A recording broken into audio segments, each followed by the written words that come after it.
आज हम पढ़ेंगे PSC part 1 paper 3 gases state presenting flow is calculation of molecular velocities and the relationship between root mean square velocity, average velocity and most probable velocity.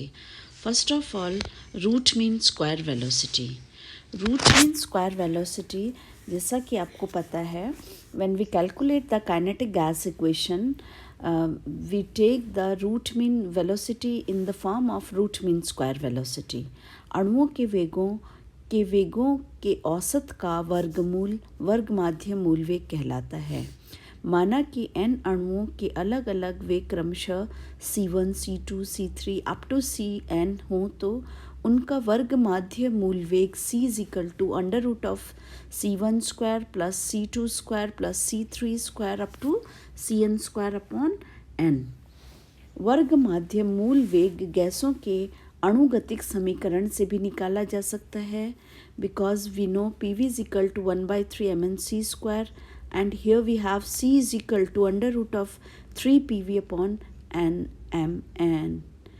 एक मोल आदर्श gas के लिए PV is equal to RT और mn is equal to capital M हो तो C is equal to under root of 3 PV upon m is equal to under root of 3P upon D is equal to under root of 3 RT upon m, or you may write it as 1.7 into under root of RT by m भी हम लिख सकते हैं.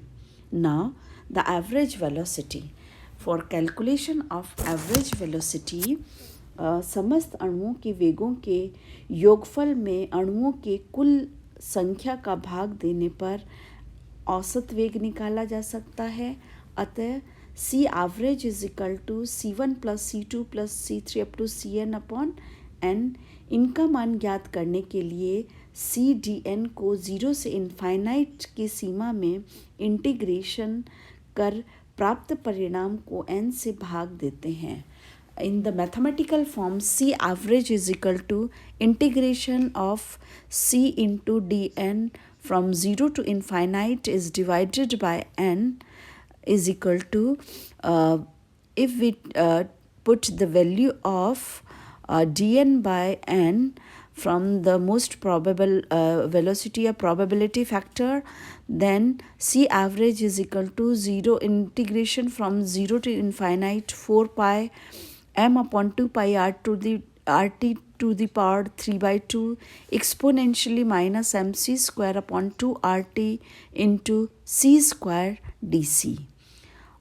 इसमें अगर हम constant values को बाहर ले लेते हैं तो m upon 2 pi RT to the power 3 by 2 integration from 0 to infinite of exponentially minus mc square upon 2 RT into c square DC. यहाँ हम m अपॉन 2 RT की जगह एक स्मॉल a रख देते हैं तो we will get C average is equal to 4 pi a upon pi to the power 3 by 2 integration from 0 to infinite of C cube into exponentially minus AC square DC. So इसका integration करने पर we will get the value is equal to 1 upon 2a square and C average is equal to 4 pi a upon pi to the power 3 by 2 into 1 by 2a square. यहाँ a का मान वापस से रखने पर हमें C average is equal to 4 pi m upon 2 pi RT to the power 3 by 2 4 R square T square upon 2m square प्राप्त होता है. अंश और हर में समान वैल्यूज़ को कट करने पर we will get C average is equal to under root of 8 RT upon pi m, या इसे हम 1.6 into under root of RT by m या 8 PV अपॉन पाई m या 8P अपॉन पाई D भी लिख सकते हैं. ये अलग अलग फॉर्म हैं आपके एवरेज वेलोसिटी के. थर्ड वेलोसिटी आती है मोस्ट प्रोबेबल वेलोसिटी. यह गैस में उपस्थित अधिकांश अणुओं द्वारा रखा जाने वाला वेग होता है. इसे अल्फा से रिप्रेजेंट करते हैं. इसका मान ज्ञात करने के लिए इक्वेशन 62 को c के रेस्पेक्ट में डिफरेंशिएट करने के बाद उच्चिष्ट की शर्त स्थापित करने पर अर्थात परिणाम को शून्य के बराबर रख के हम मोस्ट प्रोबेबल वेलोसिटी का मान ज्ञात कर सकते हैं. We know the equation for probability 1/n into dn upon dc is equal to 4 pi m upon 2 pi rt to the power 3 by 2 exponential of minus mc square upon 2 rt into c square. c के respect में differentiate करके तथा इसका value zero के बराबर रखने पर हम इन दोनों यूनिट में से एक पर एक यूनिट को कांस्टेंट और दूसरे को हम डिफ्रेंशिएट करेंगे. तो सबसे पहले हम जो कांस्टेंट वैल्यूज़ है उन्हें ब्रैकेट के बाहर ले लेते हैं. 4 pi m upon 2 pi R T to the power 3/2 को बाहर लेकर 2 यूनिट में हम इसे डिफ्रेंशिएट करेंगे. तो पहले जो टर्म हम सी स्क्वायर को डिफ्रेंशिएट करेंगे, एक्सपोनेंशियल वैल्यू को एज इट इज़ रखेंगे.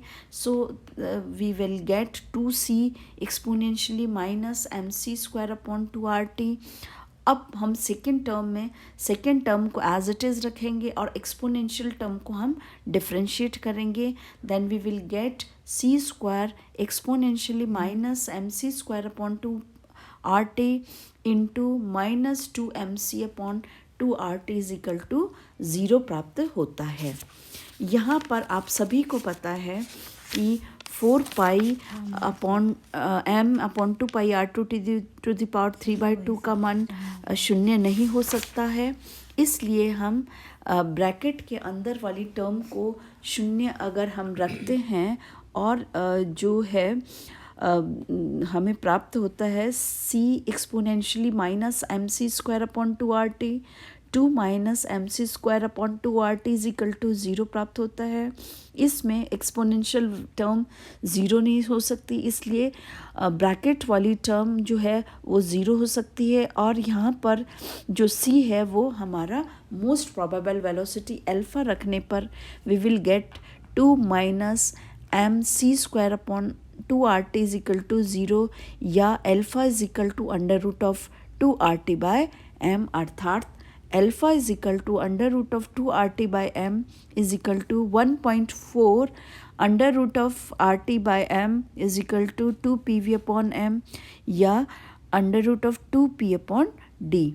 This is the value of most probable velocity. Now we can compare three type of velocities: root mean square velocity, average velocity, and most probable velocity. While comparing all these three velocity, we will get the ratio is equal to 1.7 ratio by 1.6 with 1.4, and the value of alpha can be calculated with root mean square velocity, or average value can be calculated with root mean square velocity. This alpha is equal to 0.816 c and this c average is equal to 0.921 c. अर्थात अगर हमें root mean square velocity का मान पता है तो इससे हम मोस्ट प्रोबेबल वेलोसिटी और एवरेज वेलोसिटी का मान आसानी से ज्ञात कर सकते हैं. Thank you.